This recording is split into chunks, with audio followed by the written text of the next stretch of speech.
Do you think it's possible that one of the leaders who helped the Third Reich come to power in Germany was a homosexual accused of treason? The answer, as curious and contradictory as it may sound, is yes.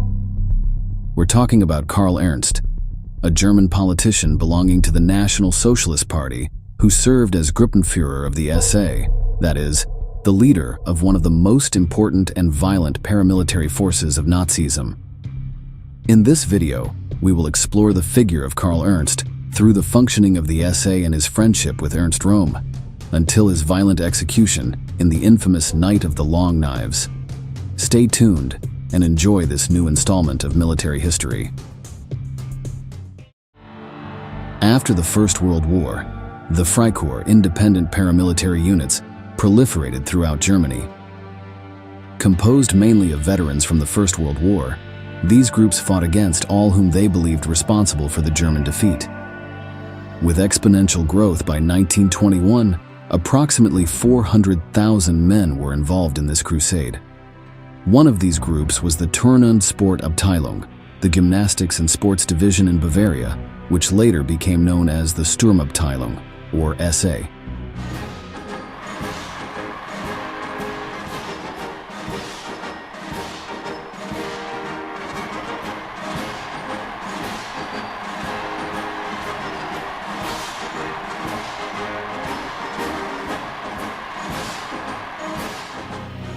The SA became associated with the German Workers' Party, which later became the National Socialist German Workers' Party, better known as the Nazi Party.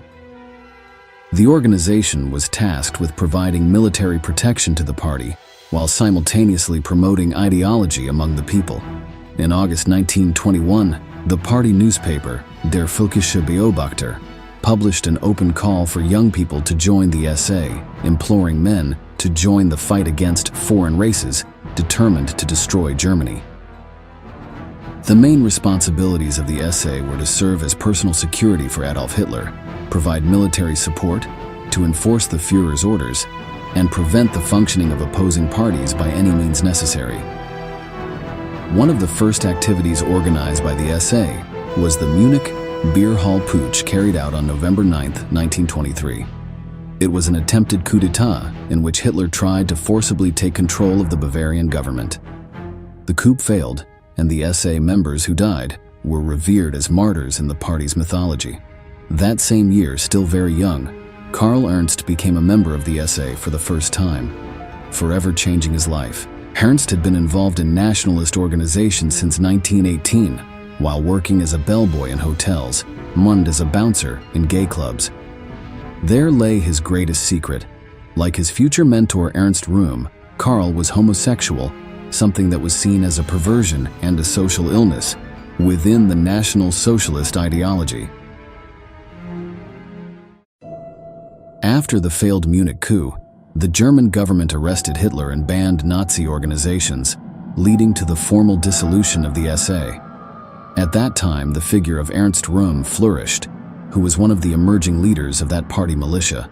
Finally, the SA were formally re-established in February 1925, after the Führer was released from prison. Since then, the rise was very rapid. By the time the Third Reich was established in April 1934, the SA had 4 million members, far outnumbering the German army. In that context, Karl Ernst was part of the leadership of the militias in Munich, the most important district of National Socialism, from 1927 to 1931.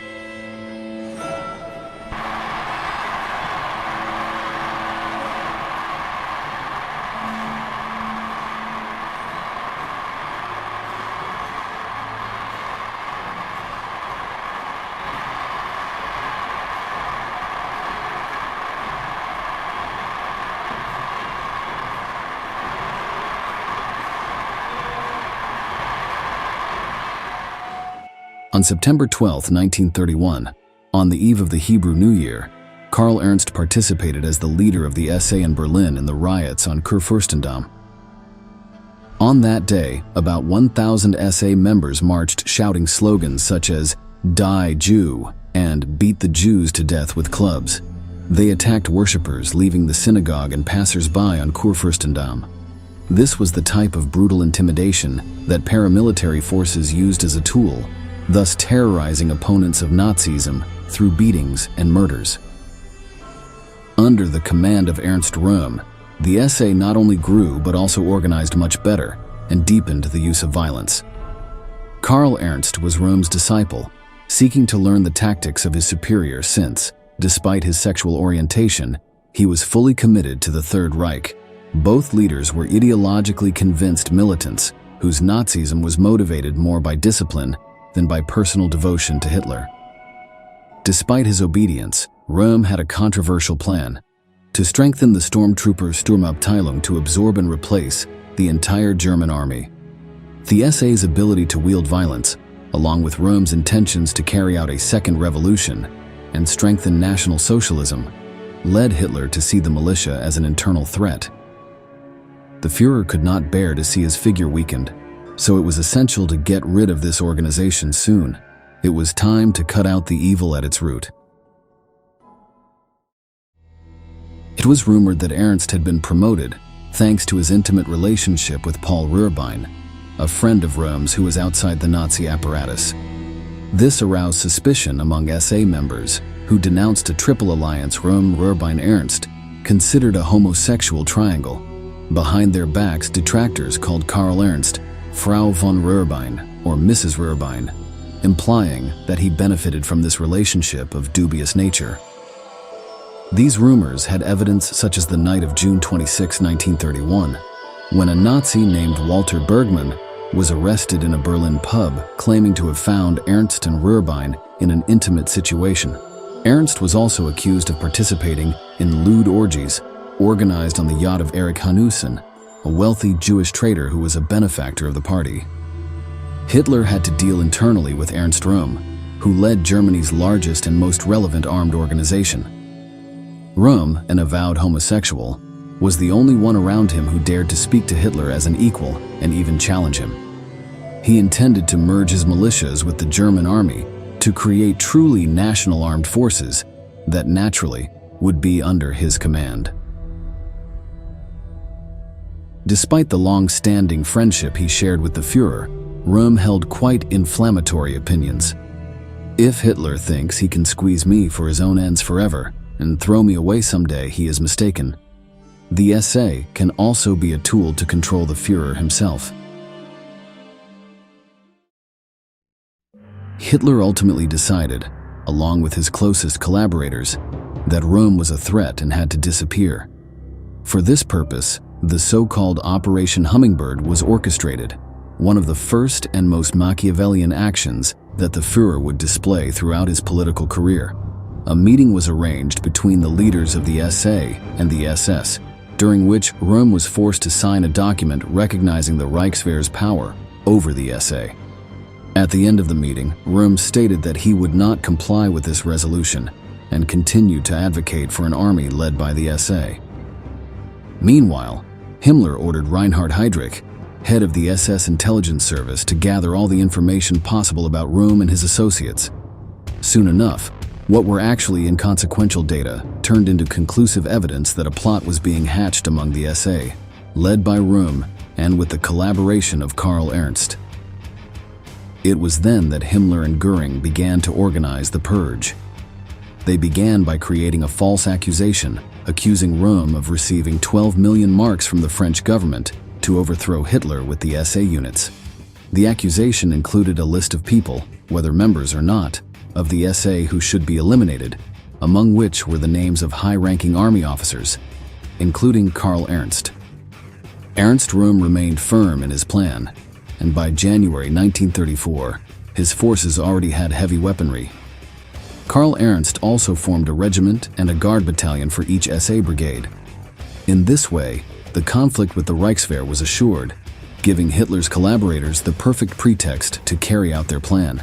The operation was set in motion on the night of June 30th, 1934. That day saw a series of events that would forever alter the power structure of National Socialism. Hitler had chosen the Reichswehr over the SA, and with it also came the fate of Karl Ernst and Röhm.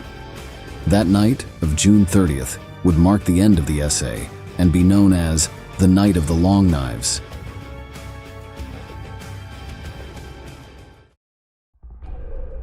justify the executions, Göring and Himmler, in addition to the alleged plans for an SA coup against Hitler, appealed to the open homosexuality of important members of those forces, clearly targeting Röhm and Ernst.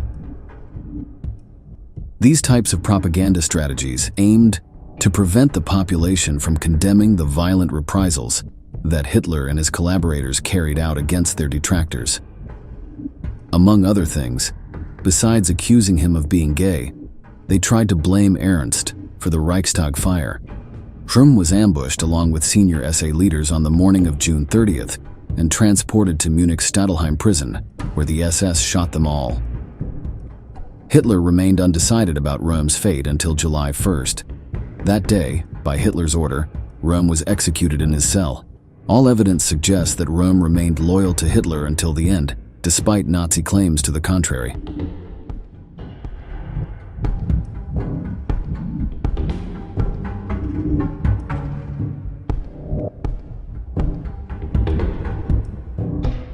On his way to his honeymoon, Karl Ernst was arrested by an SS commando and flown to Berlin. That same afternoon, on June 30th, 1934, he was shot in Berlin-Lichterfelde by an SS commando, along with 3 other SA members, because he thought until the end that he was a victim of a terrible misunderstanding. He died shouting "Heil Hitler." The propaganda that followed these murders sought to justify them as a blow against immorality and treason. On July 13th, Hitler delivered a speech to the army in which he defended his actions. "I gave the order to cauterize the raw flesh of the poisoned wells of our domestic life, to allow the nation to know that its existence, which depends on its internal order and security, cannot be threatened with impunity by anyone, and to make known that in the future, if anyone raises his hand to strike the state, death will be his reward." We are reaching the end of this segment, and we wanted to ask you, what do you think of the end of this character? Leave your opinions in the comments below. That's it for today's video. We thank you for staying until the end, and we look forward to seeing you in the upcoming installments of Military History.